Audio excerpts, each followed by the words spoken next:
sakit anak dan bunda, harapan kita sehatkan Indonesia. Rumah sakit anak dan bunda, harapan kita melayani sepenuh hati ibu dan anak negeri.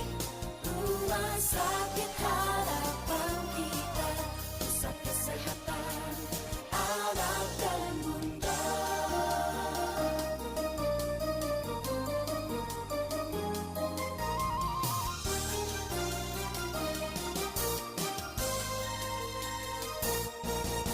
Wahai perempuan Indonesia, tercipta sebagai ibu bangsa, melahirkan insan yang mulia, sehat dalam jiwa dan raga. Kami berdepan dalam tugas untuk melayani kesehatan Anda, melindungi sang buah hati agar sehat senantiasa selamanya. Rumah sakit anak dan bunda, harapan kita melayani sepenuh hati untuk ibu dan anak negeri. Rumah sakit anak dan bunda, harapan kita sehatkan Indonesia. Rumah sakit anak dan bunda, harapan kita melayani sepenuh hati untuk ibu dan anak negeri. Rumah sakit harapan kita, pusat kesehatan anak dan bunda. Assalamualaikum warahmatullahi wabarakatuh. Selamat pagi dan salam sehat. Senang sekali hari ini saya bisa menyapa Bapak Ibu semua dalam program We Grow edisi ke-28. Sebuah ruang belajar dan tempat tumbuh bersama yang digagas sebagai bagian dari penguatan kompetensi SDM kita. Saya Febri dari tim kerja SDM. Fokus pekerjaan saya adalah formasi CPNS, P3K, peta jabatan, budgeting, serta administratif pembuatan SK. Bagi Bapak Ibu yang ingin berdiskusi atau bertanya terkait hal tersebut, bisa menghubungi saya di ekstensi 2171. Sebelum kita mulai acara ini, marilah kita sejenak berdoa menurut agama dan kepercayaan masing-masing. Berdoa dimulai. Berdoa selesai. Bapak Ibu semua, pada pagi hari ini saya akan memandu acara kurang lebih 90 menit ke depan, di mana susunannya adalah pemaparan materi dari narasumber kita, dan selanjutnya kita akan langsung ke sesi tanya jawab interaktif. Sebelum memulai acara, izinkan saya untuk berpantun, mohon dibantu cakepnya ya Bapak Ibu. Pergi ke kantor di pagi hari, Cakep. Cakep. singgah sebentar membeli koran. Cakep. Beasiswa hadir sebagai peluang diri. Untuk ASN, tingkatkan kompetensi dan keahlian. Asik. Untuk kesempatan meraih beasiswa, tidak hanya ditentukan oleh kemampuan akademik semata. Lebih dari itu, mindset yang tepat, strategi yang matang, dan persiapan yang terencana memegang peran penting dalam membuka peluang pengembangan diri dan karir. Kita akan belajar dari narasumber istimewa kita, yaitu Ibu Dwi Meilani, SKM MKM. Beliau merupakan Kepala Pusat Pengembangan Kompetensi Aparatur Kemenkes yang akan membimbing kita dalam topik Scholarship Ready, Strategies, Mindset, and Preparation. Tanpa berpanjang lebar, mari kita sambut Ibu Dwi Meilani, SKM MKM, untuk membawakan materinya. Untuk Ibu Dwi Meilani, waktu dan tempat kami persilahkan. Baik, terima kasih banyak Mbak Febri, luar biasa pagi hari jam 7.30 sudah ready semuanya. Izinkan saya menyapa dulu Dr. Aryani, selamat pagi. Selamat pagi, Bu Dwi. Terima kasih sudah hadir pada pagi hari ini. teman-teman kita sangat Oke. beruntung karena hari ini Ibu Dwi berkenan untuk bicara di acara ini. Terima kasih banyak Ibu Dwi. Ya, terima kasih Dokter Aryani. Hadir juga di sini Dokter Kamal selaku Direktur Layanan Operasional ya. Ini kawan lama saya, Pak Kamal. Apa kabar? Kebetulan ketemunya di hari Kamis, tapi untung nggak Kamis malam ketemunya ya Pak Kamal. Iya, iya, makasih Mbak Dwi. Ya, Ibu Nola, selamat pagi juga Ibu Nola. Ya, Hadir. selamat pagi Bu Dwi. Terima kasih atas waktunya. Ya, dan tentunya seluruh jajaran di RSAB Harapan Kita ya, Sivitas Australia di RSAB Harapan Kita. Sebuah kehormatan buat kami di P2KA juga bisa berbagi pagi ini. Jadi, izinkan saya mengucapkan salam. Assalamualaikum warahmatullahi wabarakatuh. Selamat pagi, salam sejahtera buat kita semua. Waalaikumsalam warahmatullahi wabarakatuh. Mudah-mudahan semua dalam keadaan yang baik, sehat, dan yang paling penting mungkin yang bahagia ya. Jadi sesuai tema yang diminta tentang terkait dengan beasiswa luar negeri. Saya rasa kalau teman-teman di lingkungan rumah sakit sudah sangat familiar dengan berbagai kesempatan beasiswa, baik itu untuk meneruskan pendidikan maupun pelatihan. Nah, kami di Korpus betulnya terkait dengan beasiswa ini menghususkan diri pada tahun 2020. Kita mulai waktu itu di tahun 2024 untuk mulai mendampingi rekan-rekan kita yang akan melanjutkan pendidikan ke luar negeri, khususnya yang akan mengambil beasiswa LPDP. Jadi kalau boleh kita ceritakan sedikit, saya izin untuk share bahannya.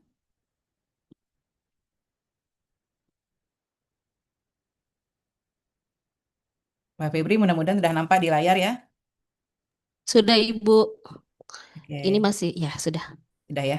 Jadi ini kalau boleh tahu yang hadir 110 orang ini semua sedang bekerja atau di sela-sela pekerjaan mungkin ya. Jadi gimana Mbak Febri? Biasanya teman-teman memang punya waktu khusus untuk mengikuti WeGrow ini atau mungkin di sela-sela pekerjaan biasanya? Biasanya kita sambil bekerja Ibu, sambil Oke, apa namanya mengikuti sesi WeGrow. oke. Jadi Ya, WeGrow ini tetapi yang sifatnya administratif Mbak Dwi, memang kita udah karena setiap Kamis, jadi teman-teman udah fokus kalau yang administratif ya, kecuali yang di pelayanan, memang ada yang sebagian masih nyambi lah ya. oke luar biasa. Jadi ini kegiatan ini setiap Kamis gitu ya, sharing ini ya. Iya, bukan Kamis malam ya. Kalau Kamis malam saya rasa itu idenya Pak Kamal nanti ya. Baik, baik teman-teman. Jadi ini tentu sesuatu yang sangat baik ya sebagai implementasi budaya kerja untuk sharing knowledge di antara kita di Kementerian Kesehatan. Jadi kami tentu apresiasi inisiatif yang dilaksanakan oleh teman-teman di RSAB. Baik, jadi kalau kita ingin ngomongin gitu ya, beasiswa pendidikan luar negeri. Mungkin pertanyaannya kan kenapa sih harus beasiswa ke luar negeri yang diambil? Kenapa pendidikan? Mungkin pertama pendidikan luar negeri dulu. Kenapa sih harus ke luar negeri gitu ya? Karena ini yang mengemuka waktu kita pernah ambil mini sampel kepada teman-teman semua. Karena kita cukup prihatin saat dibuka kesempatan untuk mendaftar beasiswa ke luar negeri, yang mendaftar ini sangat sedikit. Jadi udah sedikit berguguran di tengah jalan gitu. Akhirnya seperti beasiswa LPDP pun yang tadinya berminat untuk luar negeri, lebih banyak minatnya LPDP pun di dalam negeri gitu. Banyak alasannya. Mungkin ya kalau kita eh, perempuan itu ya udah berumah tangga, lebih nyaman dengan keluarga di dalam negeri. Itu diantaranya salah satu alasannya. Tapi kita memang menghususkan menggerakkan teman-teman semua agar coba deh ambil dulu kesempatan untuk belajar di luar negeri, khususnya dengan menggunakan beasiswa. Karena yang pertama tentu ini mendukung transformasi kesehatan gitu ya. Kita bukan cuma, oh ya mungkin kalau di luar negeri itu lebih prestis, tentu mungkin itu pertama. Tapi memang tentunya di dalam negeri juga tidak kalah dengan luar negeri.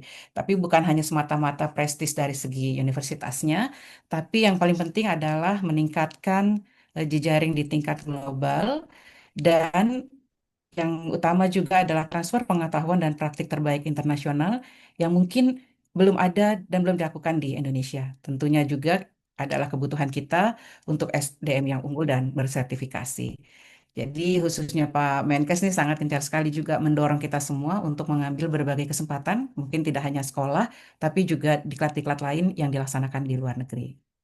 Di tahun 2025 yang lalu, lebih kurang 500 ASN Kemenkes berkesempatan mengikuti pengembangan kompetensi di luar negeri, tidak hanya mengikuti pendidikan, tapi juga pelatihan. Ini data yang tercatat, tapi kami mensinyalir banyak juga data yang tidak tercatat di kita. Jadi mungkin kalau datanya secara real di lapangan cukup banyak, lebih banyak dari ini.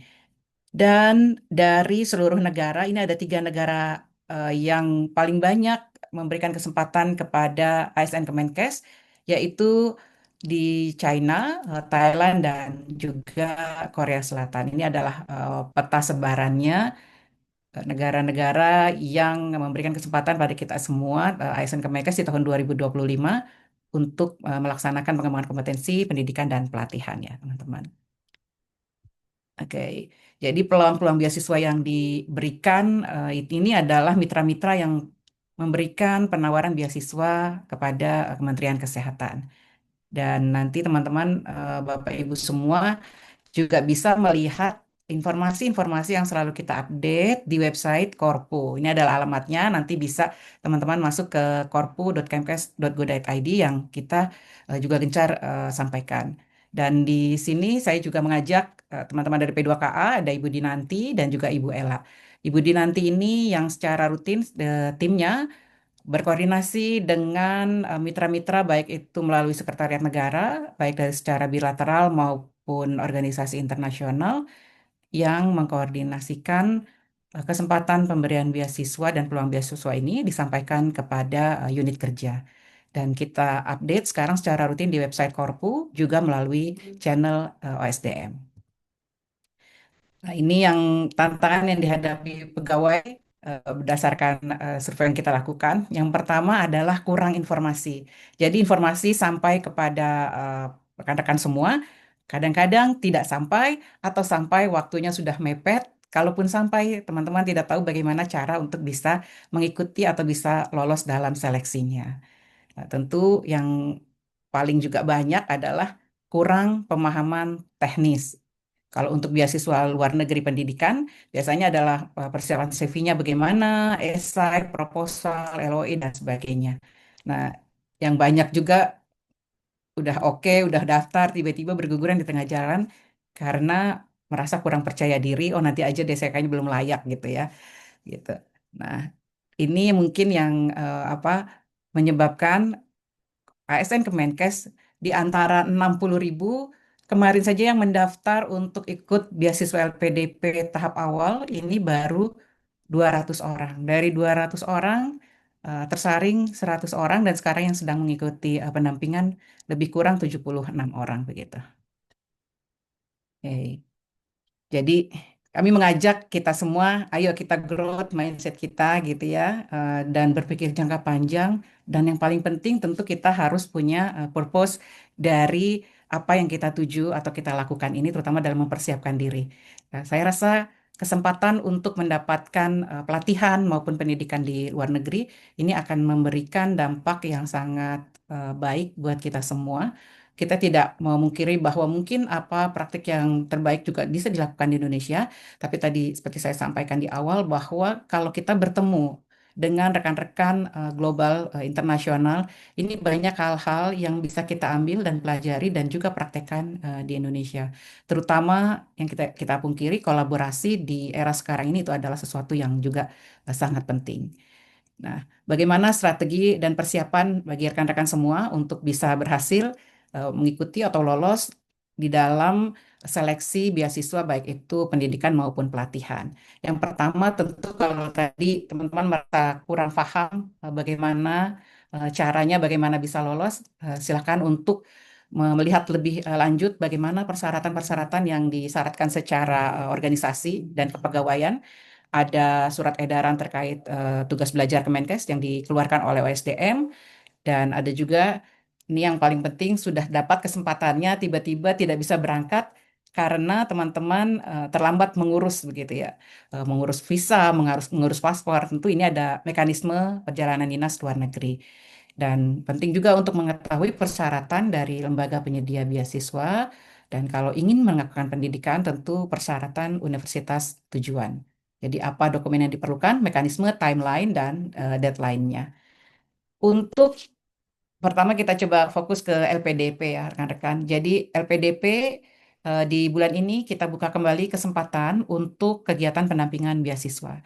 Jadi kita akan meminta dari unit kerja untuk mengusulkan pegawai dan juga setelah itu satu pintu bahwa rekomendasi usulan ini diberikan atau diusulkan oleh sekretariat unit utamanya dan nanti ada clearance dari OSDM.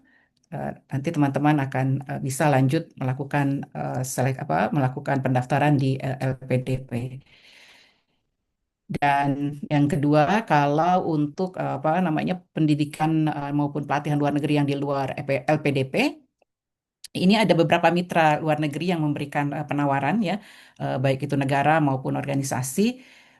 Ini adalah alurnya. Jadi perjalanan dinas luar negeri dalam rangka pengembangan kompetensi atas dasar permintaan mitra, baik itu dalam ataupun luar negeri, ini sudah diatur di dalam surat edaran Sekjen. Mungkin kalau melihat eh, alur ini memang terasa birokrasinya begitu panjang gitu ya. Ini tidak kita pungkiri, baik di dalam Kementerian Kesehatan maupun nanti saat pengurusan di Sekretariat Negara. Ini sebenarnya kita selalu berusaha bagaimana agar proses ini bisa dipangkas dengan cepat. Ini kita sedang berkoordinasi dengan Biro SDM agar pengusulannya tidak lagi melalui surat menyurat, tapi melalui sebuah sistem informasi yang teman-teman bisa akses secara terbuka, siapa yang mendaftar dan siapa yang nanti lulus di dalam eh, pencalonannya.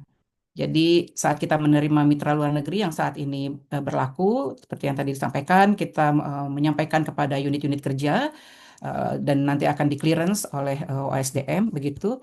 Dan untuk selanjutnya akan dilaksanakan pengusulannya ke Setnek oleh Biro Umum. Dan khususnya nanti di tahun 2026 ini karena merit system di Kementerian Kesehatan sudah mulai berjalan baik dan mendapatkan pengakuan dari BKN, maka kesempatan lebih banyak tentunya akan diberikan kepada talent-talent yang sudah yang sudah masuk ke dalam talent pooling yang ada di Kementerian Kesehatan dan ini dikoordinir oleh Biro SDM.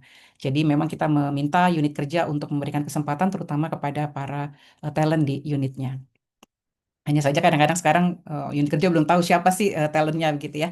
Nah ini yang dalam waktu dekat akan disampaikan daftar dari talent di masing-masing unit kerja dari Biro SDM. Lalu yang kedua, yang paling penting juga di samping persyaratan, karena persyaratan sudah begitu rumit, cukup rumit, birokrasi baik di dalam maupun nanti saat ke Setnek begitu, belum lagi nanti mengurus visa dan sebagainya. Tentunya yang paling penting juga adalah persiapan kompetensi kita semua untuk lolos dari sisi persyaratan maupun nanti tes-tes yang harus dilalui. Khususnya untuk mengikuti LPDP tadi, Bapak Ibu, ini cukup panjang kegiatan dan persiapannya. Jadi memang untuk perencanaan studi sekarang ini dikhususkan tadi hanya untuk para talent. Lalu yang kedua, Biro SDM mensyaratkan bahwa bidang studi yang diambil adalah yang sesuai dengan usulan dari perencanaan pengembangan kompetensi di bidang pendidikan.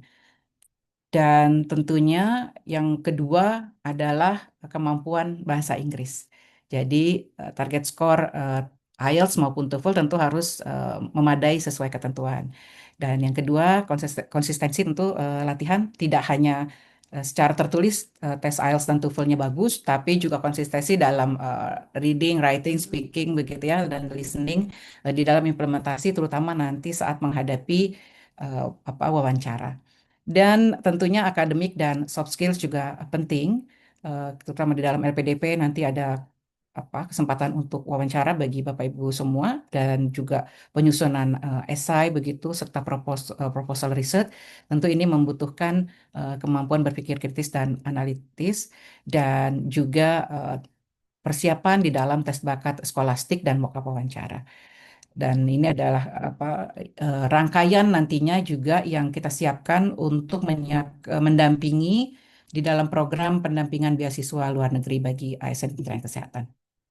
Jadi dalam aluran bimbingan beasiswa luar negeri ini, yang pertama tadi kita menyebarkan pengumuman kepada seluruh unit kerja.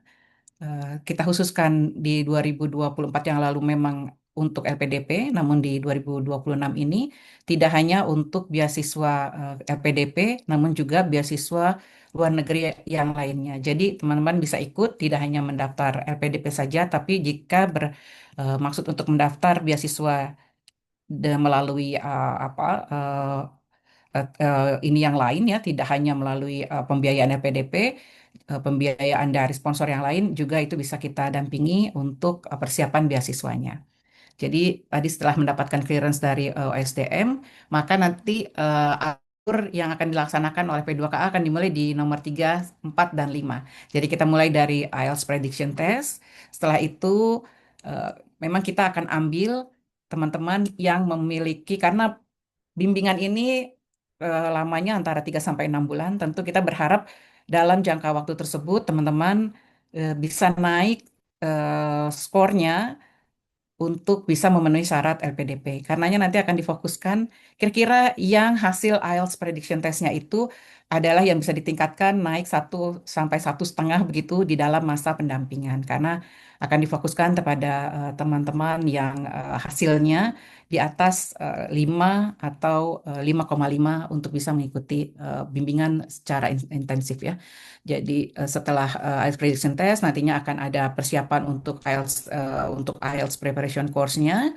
Ini adalah mitra kerjasama yang sama ini sudah membantu kita. Ada dari Scooters, Lister, TBI, dan beberapa lembaga bahasa Inggris yang lainnya. Lalu setelah itu, selain bahasa Inggris juga kita bimbing untuk penyusunan esai, CV, begitu bimbingan tes bakat skolastik dan juga mock-up interview. Ini bekerja sama dengan Scooter dan Kobi serta para alumni dan yang tergabung di dalam alumni LPDP juga membantu kita sebagai narasumber dan mentor. Oke, ini saya rasa teman-teman bisa lihat nanti.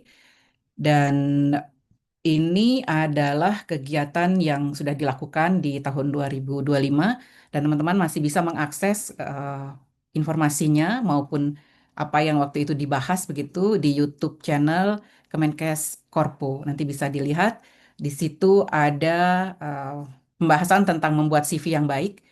Nanti bisa dilihat itu tayangan YouTube di bulan Maret 2025, lalu juga persiapan administrasi beasiswanya seperti apa, menulis proposal research, tips dan trik menulis esai dan lain-lain. Dan ada kelas-kelas khusus yang memang tidak ditayangkan di YouTube, tapi ini kelas-kelas khusus nanti saat teman-teman sudah masuk ke bootcampnya.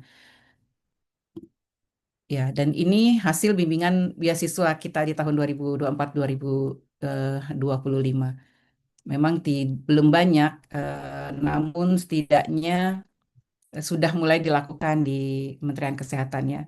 Nah, ini nanti Ibu Ella dan Bu Dini mungkin bisa cerita lebih lanjut kita diskusi dengan teman-teman semua apa tantangannya dan bagaimana mungkin tips-tipsnya biar teman-teman bisa lolos di dalam mengikuti beasiswa baik pendidikan maupun pelatihan yang ditawarkan. Ya, jadi saya berhenti di sini dan mari kita sama-sama mulai mimpi kita begitu untuk mulai perjalanan kita ke depan. Tentu perjalanan pendidikan kita berharap selaras dengan peningkatan kompetensi kita dan berharap juga tentu ada perbaikan di dalam karir kita di Kementerian Kesehatan, teman-teman. Ini saya tampilkan foto Pak Menkes waktu itu berfoto setelah makan siang dengan para awardee LPDP di Kementerian Kesehatan. Ya, saya berhenti di sini dulu, Mbak Feby, untuk kita berlanjut ke dalam diskusi. Terima kasih. Wassalamualaikum warahmatullahi wabarakatuh. Baik. Waalaikumsalam warahmatullahi wabarakatuh. Terima kasih banyak Bu Dwi atas penyampaian materi yang sangat bermanfaat. Sebelum kita masuk ke sesi tanya jawab, saya yakin sudah banyak yang kenal dengan Bu Dwi Meilani.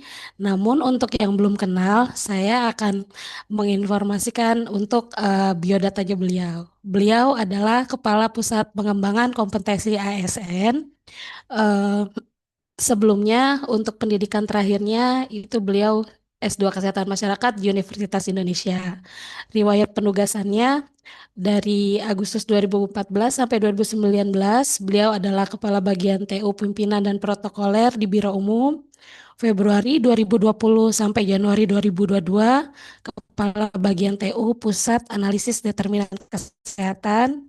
Maret 2022 sampai Agustus 2023, Ketua Tim Kerja Kebijakan Hibah Luar Negeri. Dari 25 Agustus sampai dengan sekarang, sebagai Kepala Pusat Pengembangan Kompetensi ASN.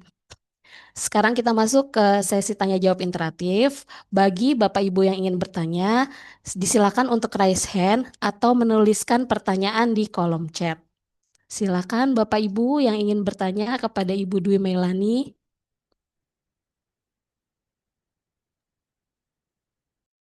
Assalamualaikum warahmatullahi wabarakatuh. Selamat pagi, Ibu Dwi. Waalaikumsalam. Izin Ibu, saya Dokter Indah, spesialis neurologi. Jadi saya ini adalah salah satu penerima LPDP Ibu dari Rumah Sakit Pusat Otak Nasional. Sebetulnya kita gelondongan dapat berapa angkatan ya, mungkin ada total sekitar 25-an Ibu Dwi. Di awal ketika LPDP membuka kerjasama itu nggak seperti sekarang, mekanismenya lewat open ini ya, rekrutmen gitu Bu Dwi. Jadi kita memang sepertinya institusi dengan institusi. Nah, yang jadi saat ini mungkin bisa di-sharing ke Ibu adalah bagaimana dari yang kami terima ini untuk LPDP ini saya tuh akan insya Allah selesai program doktor karena kami diberikannya program doktor di Universitas Erlangga. Jadi kita diberikan jatah waktu 6 semester untuk menyelesaikan program doktor kami gitu Bu Dwi. Nah, awalnya memang yang menjadi kendala itu izin belajar gitu. Akhirnya kita diubah jadi kalau nggak salah tubel ya Ibu Dwi ya, karena memang ada kendala juga di eh, bagian badan kenegaraan gitu ya, badan kepegawaian negara gitu, sehingga kita mengubah status kita dari ibel ke tubel gitu. Dan sekarang yang ingin saya tanyakan, Bu Dwi, karena saya tadi kan Bu Dwi menyebutkan diprioritaskan buat program talent. Jadi sebetulnya saya ingin bertanya juga ini ke Kemenkes sebagai rumah kami gitu ya, dari kami ASN-nya Kemenkes. Setelah kami itu disekolahkan seperti sekarang ini jadi dokter, itu kan artinya ada niat baik Kemenkes untuk membesarkan kami tidak hanya di pelayanan tapi di pendidikan, betul ya. Jadi kalau memang seperti itu, mungkin nanti Bu Dwi, saya izin titip ini secara pribadi itu saya bertanya. Jadi kalau setelah jadi dokter, kemudian saya ada di RSAB Harkit, yang notabene nggak ada residennya untuk saya neurologi gitu ya, sedangkan Pak Menkes membuka hospital base-nya itu ada di RSPON dan program subspesialis neuronya ada di RSCM. Jadi sepertinya saya melalui forum ini meminta ada kesempatan justifikasi ulang nih Bu Dwi, karena kalau minggu depan saya sudah sidang terbuka, artinya saya selesai menerima ya gelar doktor saya dan menyelesaikan program LPDP saya seperti permintaan dari institusi gitu ya. Sekarang saya mengembalikan ini semua untuk institusi akan seperti apa gitu, karena mungkin ya fair enough gitu ya kalau saya menanyakan setelah saya diminta sekolah, saya selesaikan, saya tuntaskan dan kemudian nextnya apa gitu.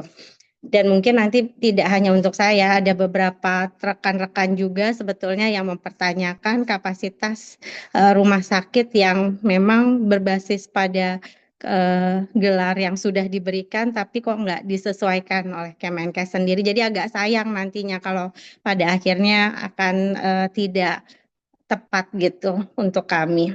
Tapi ya terus terang saya apresiasi untuk program-program yang sudah berjalan sekarang ini untuk beasiswa.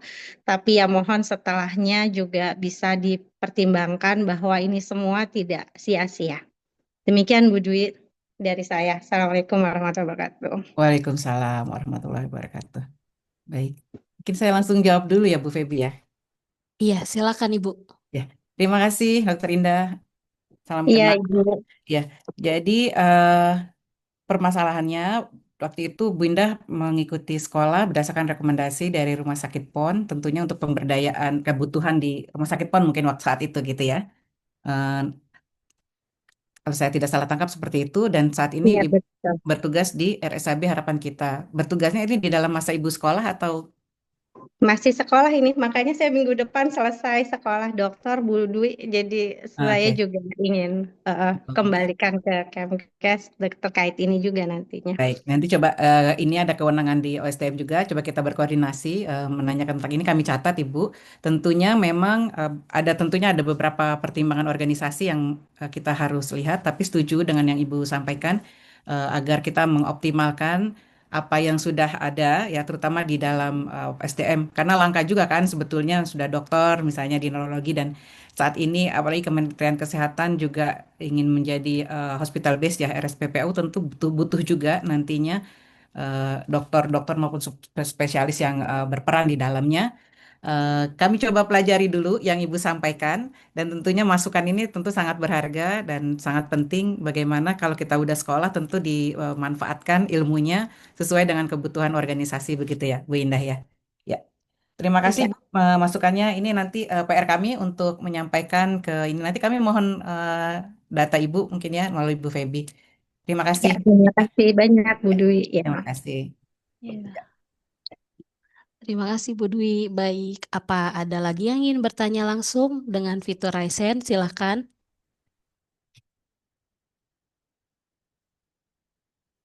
Ya, ini mungkin ada di chat.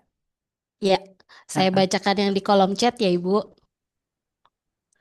Selamat pagi Ibu Dwi, ini dari Ibu Eka Rahmawati. Izin bertanya melalui kolom chat, banyak pegawai masih memiliki mindset tidak layak untuk mendaftar beasiswa luar negeri. Strategi konkret apa yang paling efektif dilakukan untuk institusi dan individu untuk mengubah mindset tersebut menjadi growth mindset yang berkelanjutan? Izin Bu Dwi, apakah saya membacakan pertanyaannya selanjutnya atau Ibu mau langsung jawab? ya, saya jawab dulu yang nomor dua. Ini ada teman saya Dinanti mungkin boleh jawab ini Iya, Bu ini Ya, Dinanti. baik. mungkin kalau misalnya growth mindset ya, tadi saya juga udah lihat chatnya. Hal sederhananya mungkin kalau kita ngelihat ada teman kita yang udah coba duluan, mungkin itu yang bisa bisa dimulai dari hal itu. Mungkin kalau ada teman-teman di RSAB yang sudah pernah melakukan apa ya, ambil beasiswa ke luar negeri, itu bisa juga tuh sharing sama teman sesamanya gitu ya untuk meningkatkan semangat kalau misalnya itu kan karena pengalaman langsung ya dari yang sudah pernah melakukan. Jadi mungkin kalau ada teman bisa dibuat nih ke depan buat teman-teman RSAB sharing session antar sesama pegawai RSAB yang sudah pernah mengikuti beasiswa di luar negeri, mau yang pendidikan full, mau yang pelatihan, supaya teman-teman yang lain bisa juga ikutan semangat untuk challenge diri kesempatan diklat ke luar negeri. Mungkin Ibu Kapus, terima Ya, kasih. makasih Terima Mbak kasih Dini. Mbak Febri. Ya, jadi ini salah satu strategi yang dibangun teman-teman di tim kerja Budi nanti. Semua yang ikut, eh, yang lolos pertama yang lolos diklat ke luar negeri ini bertemu dulu dengan Pak Sekjen ya, dapat pembekalan dan sebagainya. Terus setidaknya nama-nama ini di-acknowledge oleh pimpinan nomor dua lah di Kemenkes misalnya. Di-acknowledge nama-namanya, siapa yang berangkat, dibekali, dan ini masuk ke dalam database kita begitu sebagai alumni begitu ya. Lalu yang kedua, strateginya memang kita menumbuhkan suasana bahwa ini adalah menjadi bagian dari budaya kita untuk belajar. Kalau kita dulu dengar belajarlah sampai ke negeri Cina gitu ya ibaratnya. Nah, ini menumbuhkan suasana bahwa kalau kita bisa ikut pelatihan, ikut pendidikan ke luar negeri itu bermanfaat banget. Jadi gimana tuh biar teman-teman tahu suasana waktu di sana? Kita minta teman-teman yang udah berangkat bikin video-video untuk bisa kita share ke teman-teman yang lainnya, bisa dilihat di YouTube kami. Lalu kita rutin melakukan acara seperti ini juga. Apa namanya Mbak Dini? Learn, Share and Grow ya. Ya, Learn Share Grow Ibu, webinar series bulanan. Ya, jadi ada webinar series. Teman-teman yang habis ikut pelatihan di luar negeri itu cerita. Kadang ceritanya tidak semata tentang substansi aja, tapi gimana pertukaran budaya, shock culture yang didapatkan. Karena ada pelatihan yang didapatkan tidak hanya sebentar, sebulan, ada yang 3 bulan. Nah, ini semua bercerita hasil yang didapat. Kita berharap hal itu menumbuhkan pertama mungkin pengen juga ya gitu, menginjakan kaki ke luar negeri mungkin yang belum pernah atau kalau yang udah sering ya jangan dia terus nih. Karena Setek juga udah mulai menyoroti ya. Kalau bisa jangan hanya nanti akan secara otomatis namanya mendapatkan kesempatan yang apa untuk orang-orang yang belum pernah ke luar negeri begitu. Kecuali untuk hal-hal khusus di bidang pengembangan kompetensi yang spesifik ya. Misalnya kalau dokter spesialis tentu ada hal-hal yang juga dipertimbangkan. Seperti itu diantaranya yang kita coba untuk lakukan dan yang ketiga tentu kita memancing eh, apa mindsetnya biar lebih ini tentu PD-nya harus ditumbuhkan. PD-nya ditumbuhkan ya strateginya mungkin bahasanya harus dilatih. Ini memang program awal kita kemarin melaksanakan pertama untuk para Katim kerja dan PMO yang ada di kantor pusat dulu. Seluruhnya sudah diikutkan untuk TOEFL Institution begitu dan juga diberikan kursus di tempat kerja untuk kursus bahasa Inggris. Jadi memang kesempatan untuk belajarnya terkait bahasa Inggris ini harus ditumbuhkan dan kita sedang upayakan bahasa Inggris ini secara online melalui kelas MOOC akan dibuat di balai-balai pelatihan kesehatan kita yang nantinya bisa diakses oleh seluruh ASN Kementerian Kesehatan. Terima kasih Bu Feby pertanyaannya tadi dari Ibu Baik Ibu, Eka ya. dari Bu Eka, iya. Mm-mm. Lanjut ya Ibu untuk pertanyaan di kolom chat dari Ibu Ida Yulfiwanti. Mhm. Assalamualaikum Bu Dwi, izin Bu, saya CPNS 2025 dokter spesialis. Kapan kami bisa mendapatkan kesempatan untuk mengajukan izin untuk mengurus persyaratan beasiswa baik LPDP maupun beasiswa luar negeri Bu? Terima kasih Bu. Ya, terima kasih nih biar sekalian kenalan kami di sini juga hadir tim kita Ibu Ella. Bu Ella ini tim kerja untuk Corporate University dalam pembelajaran yang klasikal. Bu Ella mungkin bisa share Bu Ella pertanyaan dari Ibu Ida ini. Saya bisa dijawab. Silakan Bu Ella. Baik, terima kasih Bu Kapus. Selamat pagi Bapak dan Ibu. Ya ini pertanyaan Bu Ida ini banyak ditanyakan oleh teman-teman CPNS lainnya juga pada saat sesi materi di Latsar CPNS. Jadi untuk kesempatan tubel bagi teman-teman CPNS itu bisa sudah mulai muncul ketika teman-teman sudah 1 tahun menjadi PNS. Gitu. Jadi kalau sekarang-sekarang silakan dipersiapkan dulu supaya nanti pada saat waktunya bisa tubel bisa mulai diajukan. Jadi 1 tahun sesudah menjadi PNS ya Bu Ida. Sedangkan baik itu mau di beasiswa dalam negeri maupun dengan LPDP. Kalau boleh sekalian izin Bu menjawab pertanyaannya Pak Diksi karena menyambung sekalian terkait dengan LPDP. Boleh Ya. Mbak Febri? Ya. Iya boleh, silakan Ibu. Ya, kalau untuk pengusulan rekomendasi di LPDP tadi sebenarnya sudah ada di slide Bu Kapus. Jadi teman-teman yang akan mengusulkan LPDP silakan mengajukan ke direksinya dan nanti dari unit kerja akan mengusulkan ke sekretariat unit utama dulu. Dari sekretariat unit utama nanti ada dikumpulkan, biasanya direkap dan akan diusulkan ke Biro OSDM. Karena Yang memang ketentuan dari kalau BPI, LPDP-nya itu terus kamu harus nggak di itu eselon 2 nggak ditegur? penanggung jawab SDM Oh, dari iya, terus kementeriannya. apa Jadi dari memang harus semua dikeluarkan oleh Biro SDM. Dan biasanya mereka dari Biro SDM itu cepat kok untuk melaksanakan untuk penerbitan rekomendasinya. Terima kasih, Ibu.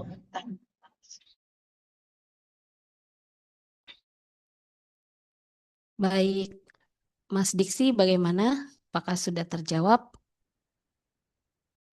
Ya, jadi Bu Ella mungkin bisa share nih ya, apa kan sekarang kita udah mulai ini lagi ya.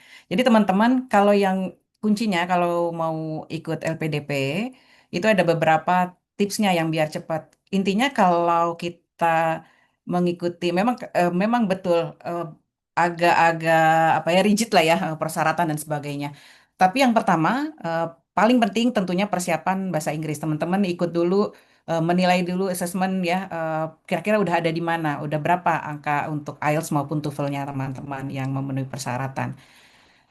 Lalu yang kedua, paling penting juga melihat universitas tujuan gitu ya. Universitas tujuannya mau kemana? Kalau bisa udah mulai dibina tuh komunikasi dan sebagainya. Karena untuk kita pendaftar yang sudah memiliki LOA ini akan lebih gampang untuk lulus. Nah, paling banyak gugur di mana, Bu Ella? Paling banyak gugur itu sebenarnya ya pertama tentu persyaratan administrasi aja sudah banyak juga nih yang gugur. Karena pertama kan dari pertama tuh udah bikin CV dan sebagainya ya, Bu Ella ya. Ini dianggap penilaiannya kurang ya penilaian dari sisi panitia lah ya. CV-nya mungkin kurang pas, selalu menilai bahasa Inggrisnya. Paling banyak gugur di sana. Tapi biasanya kalau nilai bahasa Inggris dan semua sudah bagus, nanti yang di ujung-ujungnya itu yang kita juga kadang tidak bisa memprediksi kenapa kandidat sudah sangat bagus, bahasa Inggris baik, ini di wawancara. Jadi wawancara tuh bukan semata-mata kita bisa menjawab dengan baik saja, tapi ada penilaian dari sisi psikologis dan lainnya. Karenanya kita di dalam program beasiswa ini juga menunjuk mentor. Mentor itu adalah teman-teman yang sudah lulu apa award di PDP, yang sudah masih sekolah ataupun yang sudah lulus, ini menjadi mentor bagi teman-teman yang sedang dibimbing yang mau nantinya melanjutkan pendidikan. Karena mentor ini tentu punya apa tacit knowledge yang kadang-kadang kita nggak tahu gitu. Mereka bisa berbagi dan mendampingi mulai dari membuat CV, terus memberikan tips-tips terutama adalah bagaimana nanti menghadapi wawancara. Kita udah punya berapa mentor Bu ya di tahun 2025? Ada 50 ya? Ada Bu, sekitar Ya, 50-an. 50 dari ASN Kementerian Kesehatan dan juga Ya, kita meminta bantuan dari Mata Elang. Ini adalah Mata para Garuda. sorry, Mata Garuda, Mata Elang sih. Mata Garuda Britania Raya ya yang apa para apa awardee LPDP yang sedang bersekolah di Britania Raya. Eh, itu nanti Bu Ella mohon di-share alur yang sekarang akan dilaksanakan untuk bimbingan di 2026 ya. Ya, saya kembali ke Mbak Febi dulu. Baik, Ibu, ada pertanyaan dari Dr. Winda. Dr. Winda, silakan untuk bertanya langsung ke Ibu Dwi.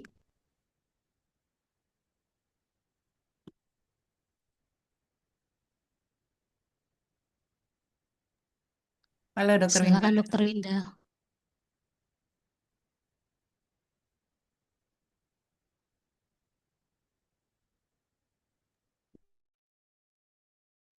Dr. Winda. Untuk tim Diklit, mohon Dr. Winda dibuka untuk open mic-nya.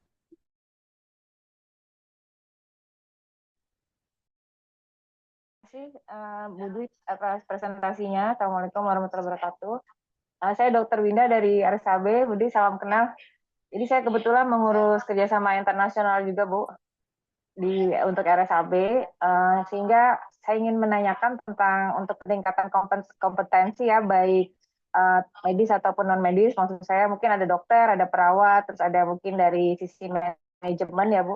Untuk kerjasama internasional ini di RSAB ada beberapa MOU yang sudah signing oleh Bu Direktur ya juga dengan direksi ya, jajaran direksi. Apakah itu bisa nanti kita ajukan untuk teman-teman di RSAB ini untuk mendapat LPDP juga. Misalnya sekarang yang sudah ada menerima kita itu sebenarnya kayak di Kanagawa Children Medical Center. Jadi di sana itu rumah sakitnya karakteristiknya juga sama Women and Children Hospital, dan ada beberapa kesempatan yang bisa mengirim teman-teman baik dokter, perawat, dan juga mungkin sistem ini ya Bu, sistem manajemen di sana. Itu yang mungkin yang agak susah karena berbahasa Jepang.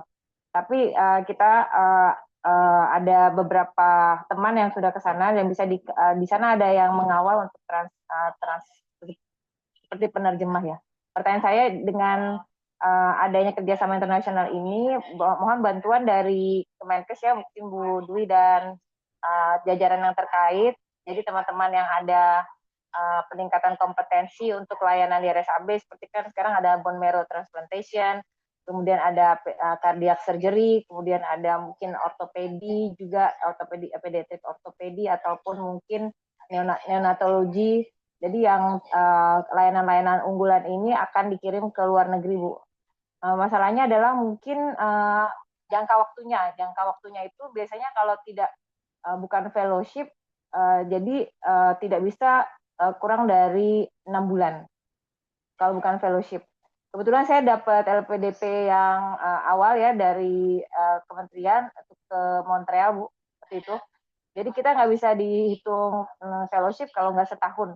Waktu itu tentang kardiologi. Nah, untuk rekan-rekan ini kemungkinan kan ada yang bisa diterima 3 bulan ataupun cuman misalnya 2 bulan. Itu pembiayaannya mungkin skemanya beda ya kali ya Bu ya. Tapi kalau yang untuk fellowship mungkin yang 6 bulan, walaupun kayaknya jarang ya kalau yang 6 bulan di luar negeri itu. Mungkin 1 tahun itu yang lebih banyak. Bagaimana yang untuk 6 bulan? Apakah itu bisa? Pertanyaan kedua boleh Bu sedikit saja.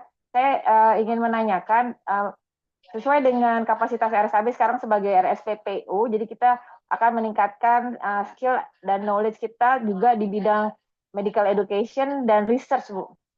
Jadi medical education research ini ada beberapa S2 yang bisa online gitu, Bu. Dan itu saya rasa penting karena kapasitas kita sebagai dokdiknis itu harus ditingkatkan. Kalau bisa, apakah boleh S2 online itu juga difasilitasi oleh Kemenkes bagi kami ASN, Bu. Terima kasih.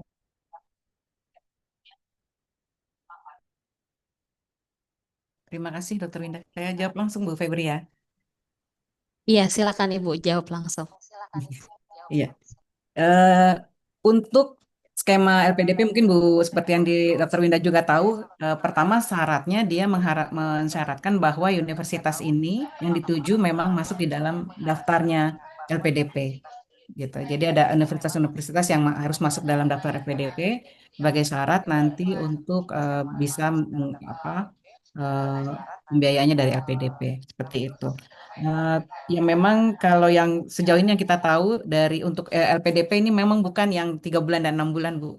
Itu adalah bentuknya yang rata-rata adalah melanjutkan pendidikan kurang lebih setahun sampai 3 tahun ya. Bu Ella, nanti saya dikoreksi Bu Ella dari pengalaman kita yang lalu. Nanti ini rasanya kita perlu juga berkoordinasi ya, khususnya memang untuk beasiswa LPDP bagi tenaga kesehatan ini dikelola oleh teman-teman di Direktorat Mutu ya saat ini di SDM, di SDMkes. Bagaimana kesempatan ini bisa diperluas untuk fellowship bagi dokter-dokter di rumah sakit maupun juga pendidikan yang sifat pendidikan S2-nya ini online. Saya rasa mau tidak tidak membatasi online dan offline-nya kalau untuk menggunakan skema LPDP selama bahwa universitasnya itu memang masuk di dalam daftar LPDP. Setahu saya seperti itu. Dan ini terima kasih banyak Dr. Winda. Nanti kita rasanya bisa bekerja sama lebih erat karena saat ini kami ada tim kerja Bu Dian, Bu Dian nggak ada di sini ya, Dr. Dian. Jadi kita mulai swift bahwa pendidikan dan pelatihan itu berdasarkan dari kita penyusunan rencana begitu, rencana pengembangan kompetensi yang diambil dari kebutuhan organisasi, bukan hanya kebutuhan individu. Jadi kita sudah datang ke seluruh unit eselon 2 pusat dan merumuskan kebutuhan organisasi seperti apa yang kita sebut dengan training need assessment-nya. Ini nanti akan masuk ke dalam rencana pengembangan kompetensi. Yang memang belum kita lakukan ini adalah kepada UPT-UPT. Jadi terima kasih. Rasanya nanti kita bisa mulai juga di RSCB harapan kita, apalagi sudah punya beberapa mitra. Dan mitra ini yang rasanya perlu kita nurture ya, kita bina sehingga nantinya tentunya kalau kita bilang satu MOU tapi multiple pemanfaatannya begitu. Terima kasih banyak. eh, Dr. Winda. Karena kami juga ada kerjasama nih dengan Nagoya ya, Mbak Dini ya. Nagoya University, cuman memang beasiswanya langsung dari pemerintah Jepang dan dari Max ya, namanya Max Iya. gitu. Jadi selain LPDP ada beberapa juga yang bisa kita manfaatkan. Coba nanti kita berkoordinasi lebih lanjut nih terkait ini, Mbak Dini nanti dan Bu Ella, khususnya dengan harapan kita kalau sudah punya mitra ya.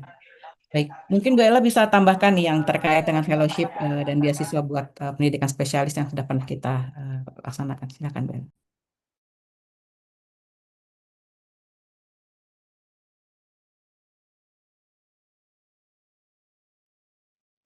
Ya, untuk untuk fellowship dan beasiswa dokter spesialis sebenarnya ada kelas tersendiri ya Bapak Ibu ada skema tersendiri ya di LPDP. Jadi memang itu terpisah dari skema beasiswa targeted untuk PNS maupun yang afirmasi. Jadi untuk spesialis ada kuotanya dan berdasarkan informasi yang kami terima itu masih banyak yang belum tercapai gitu karena pengusulnya bisa jadi belum terlalu banyak. Nah, nanti jika Bapak dan Ibu mau mengajarkan untuk yang fellow maupun yang beasiswa dokter spesialis dengan skema LPDP, silakan bisa memanfaatkan kuota itu.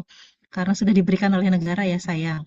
Nah, nanti ketika Bapak dan Ibu ingin ikut seleksi tersebut dan perlu bimbingan, maka bisa ikut program bimbingan yang kami siapkan. Karena itu program bimbingannya memang general ya untuk beasiswa LPDP dengan skema apapun, baik afirmasi, targeted maupun yang dokter spesialis. Terima kasih. Ya, mudah-mudahan sudah cukup menjawab Bu Winda. Bu Dinanti dan Bu Ella nanti mungkin bisa merapat dengan Dr. Winda ya berkoordinasi lebih lanjut nih. Terima kasih banyak. Mudah-mudahan nanti bisa ditindaklanjut Bu Dwi dan Bu Ella. Terima kasih.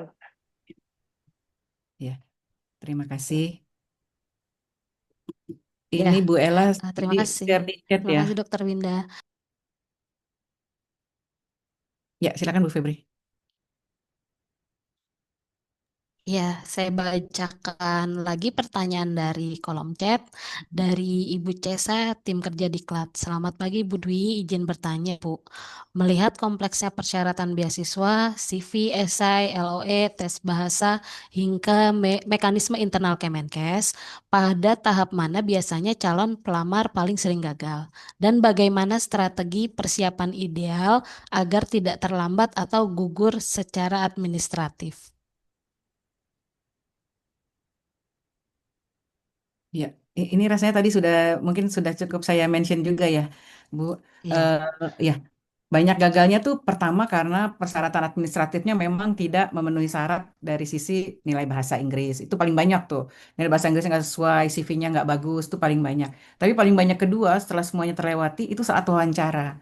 Itu saat wawancara banyak yang juga nggak lulus. Kadang-kadang kita nggak ngerti kenapa ya nggak lulus gitu. Nah, ini adalah surat edaran, bukan surat edaran ya, surat yang kita kirimkan kepada unit-unit kerja dengan terkait dengan seleksi beasiswa LPDP sudah ditaruh di chat sama Bu Ella, teman-teman semua bisa akses. Itu apa saja yang nanti akan diberikan pelatihannya dan teman-teman boleh bersiap gitu ya. Satu yang kita minta dari bimbingan ini kita dampingi ya, di tengah situasi anggaran yang saat ini apa yang kita miliki, sumber daya yang kita miliki, kita upayakan untuk melakukan yang optimal buat pendampingan kepada rekan-rekan semua. Yang kita minta satu komitmen, karena kadang-kadang komitmen ini berjatuhan di jalan. Jadi kita mohon komitmennya, terutama mengikuti kelas-kelas yang tentu kita apa ya kalau di situasi saat ini membutuhkan tentunya infrastruktur yang bagus buat teman-teman.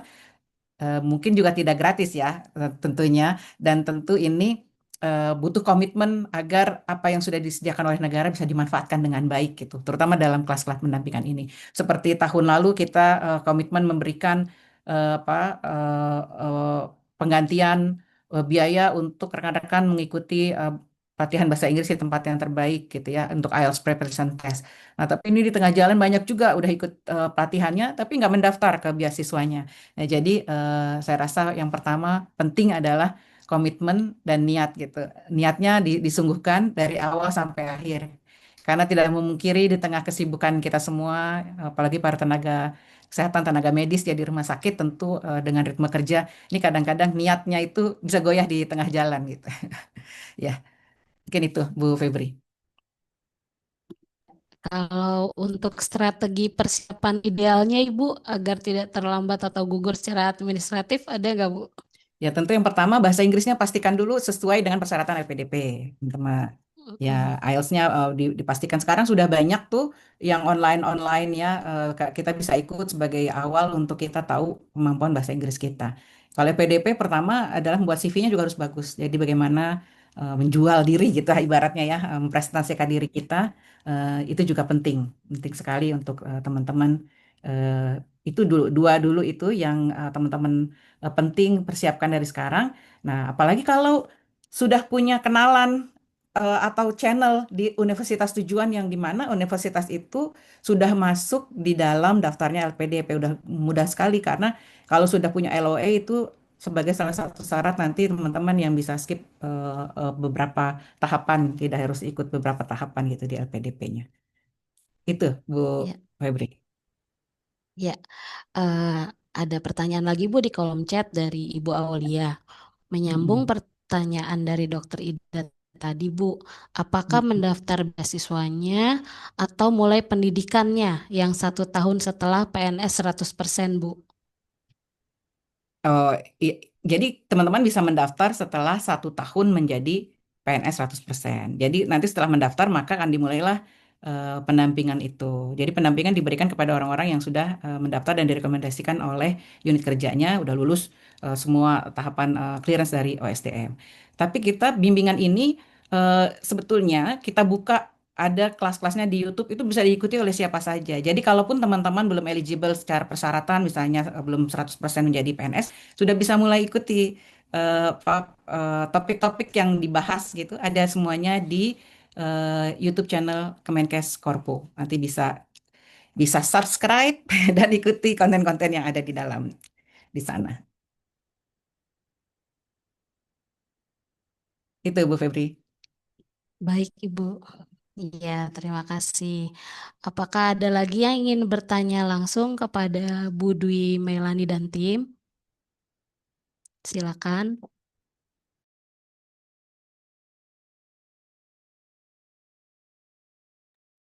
Atau ada yang ingin bertanya di kolom chat atau mungkin ingin sharing?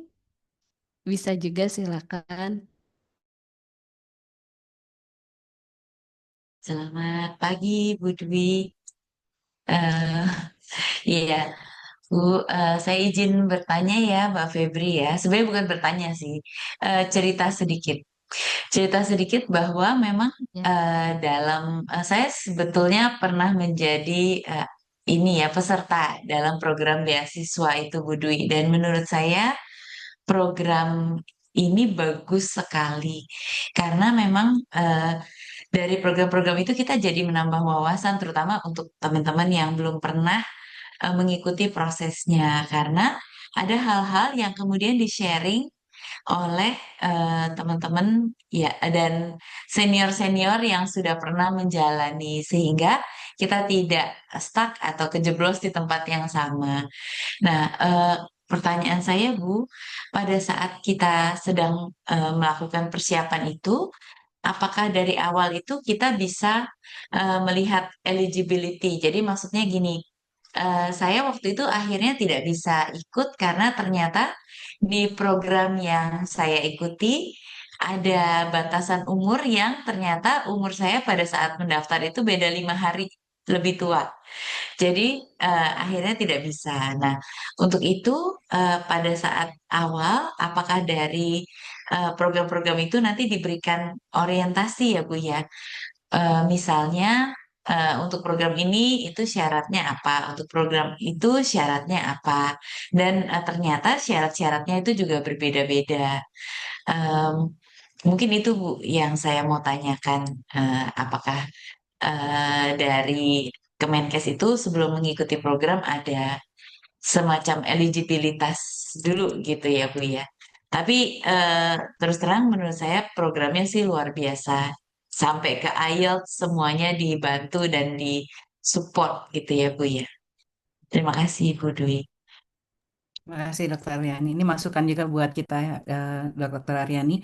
Memang kita biasanya eligibility secara umum. Di awal di awal tahun biasanya kita memang mengundang LPDP untuk memberikan sosialisasi kembali.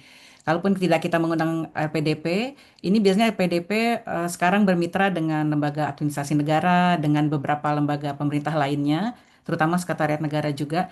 Nah, ini yang kita blast juga untuk teman-teman bisa ikut. Jadi di pada saat paparan LPDP itu biasanya memang disampaikan secara umum eligibilitas untuk beberapa persyaratan. Dan untuk program yang spesifik begitu ya, memang kita biasanya belum sampai ke sana ya, Bella ya, baru apa misalnya S1, apa S2, S3 yang secara umum. Nah, ini mungkin Bella ada bisa share dan ini tentunya masukan yang baik buat kita, Dokter Aryani, untuk bisa nanti apa di awal sosialisasi terkait persyaratan dan sebagainya bisa lebih ini lagi lebih lengkap. Silakan Bella mungkin mau menambahkan. Ya, terima kasih Bu. Ya, terima kasih Dokter Aryani. Ada usulan yang sangat bagus. Memang kalau untuk LPDP dan AAS, sedangkan kalau untuk beasiswa-beasiswa lainnya, ya mungkin karena informasinya juga tidak terlalu banyak kami miliki, jadi belum ada ke sana. Tapi kalau AAS maupun LPDP, itu pun eligibilitasnya yang kami cek pertama adalah memang dari sisi usia dulu. Kalau dari persyaratan-persyaratan lainnya, eh, tetap diinformasikan juga. Cuma memang itu dikembalikan kepada pesertanya masing-masing untuk menilai apakah memang dari sisi persyaratan administrasinya masuk atau tidak. Karena yang selama ini kami dapatkan banyak yang nggak lolos itu dari sisi usia. Jadi kalau di program yang sekarang memang kami membuka untuk beasiswa luar negeri, namun di situ sudah di-mention juga bahwa mohon bisa melihat kesesuaian usia juga dengan maupun syarat-syarat lainnya dengan persyaratan administrasi yang harus disiapkan atau disesuaikan dengan kondisi personalnya masing-masing. Demikian, Bu. Terima kasih. Ya, Dokter Terima Aryani. kasih, Bu. Terima kasih, Mbak Ella. Nanti kita ulang lagi rangkaian ini. Biasanya kita mengundang kembali yang pertama LPDP dan mitra-mitra itu ya. Dan bisa dilihat. Tapi memang kalau LPDP ini setiap tahun biasanya ada perubahan ya, Bella ya. Sering ada apa unsur-unsur tambahan. Jadi kita pernah melakukan seperti apa scholarship festival lah gitu ya, mengundang mitra-mitra untuk menyampaikan sosialisasi tentang beasiswa yang mereka berikan dan persyaratan. Ini nanti bisa teman-teman rekan-rekan juga lihat ini Mbak Dini sudah share linknya alamat YouTube kita nanti bisa dilihat di sana. Tapi di tahun ini nanti kita akan juga refresh lagi kita ini lagi dari LPDP dan juga yang lainnya. Dan secara umum sebetulnya secara apa kementerian dan lembaga kemarin sudah dilaksanakan nih di Sekretariat Negara. Kita semua kementerian dan lembaga diundang menghadirkan mitra-mitra pemberi beasiswa ya. Jadi nanti ini yang akan kita adopt dan bagikan ke teman-teman semua. Terima kasih Mbak Febri. Terima kasih, Bu Dwi. Apakah ada lagi yang ingin bertanya secara langsung?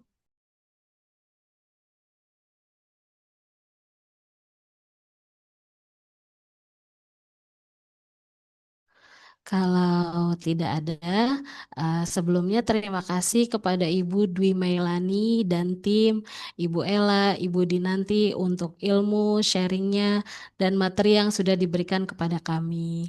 Terima kasih ya Ibu. Terima kasih pula untuk partisipasi aktif Bapak Ibu dalam sesi We Grow hari ini. Semoga apa yang kita telah pelajari bersama dapat menjadi bekal untuk kemajuan organisasi kita yaitu RSAB Harapan Kita. Sebelum menutup acaranya, saya izin pantun dulu ya Bu untuk menutup acara usai bukan akhir cerita. Mohon cakepnya Ibu. Cakep. Semangat dan ilmu tetap terjaga. Bersama We Grow kita tumbuh bersama, melangkah maju, membangun RSAB Harapan Kita. Cakep. Kakak. Mari kita mari kita praktikkan apa yang telah kita pelajari hari ini di tempat kerja kita masing-masing. Karena perubahan besar yang akan terjadi dimulai dari langkah kecil. Jangan lupa ajak rekan kerja lain untuk hadir di We Grow sesi berikutnya. Tetap semangat belajar dan berkembang bersama. Saya Febri pamit undur diri. Sampai jumpa di sesi We Grow berikutnya. Wassalamualaikum warahmatullahi wabarakatuh. Selamat pagi dan salam sehat. Waalaikumsalam. Terima kasih Mbak Terima Febri. kasih Bu Bapak Dwi. Ibu direksi. Terima kasih, Bu Dwi. Terima kasih Bu Dwi. Terima kasih banyak. Terima kasih kepada panitia. Terima kasih Bu Dwi. Terima kasih Bu Ella, Bu Dina. Ya Kasih pamit Dwi, ya. Terima kasih. Terima Bu kasih, Ella. Cindy. Gina. Terima kasih Bapak. Pak absen.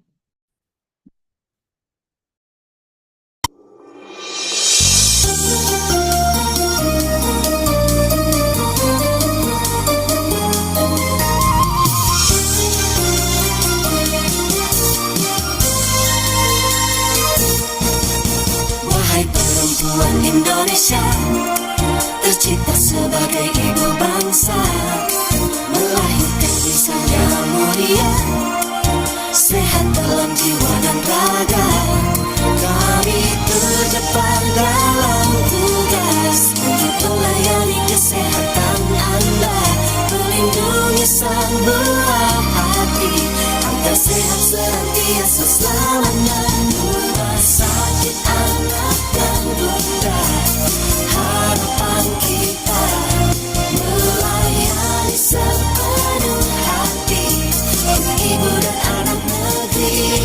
Rumah sakit anak dan bunda, harapan kita sehatkan Indonesia.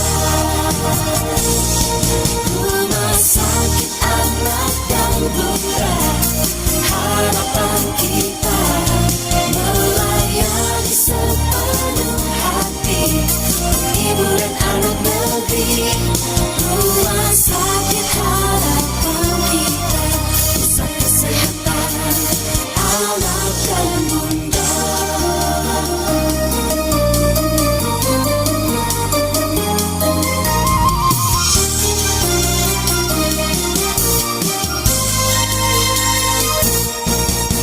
Wahai perempuan Indonesia, tercipta sebagai ibu bangsa, melahirkan di sana mulia, sehat dalam jiwa dan raga. Kami terdepan dalam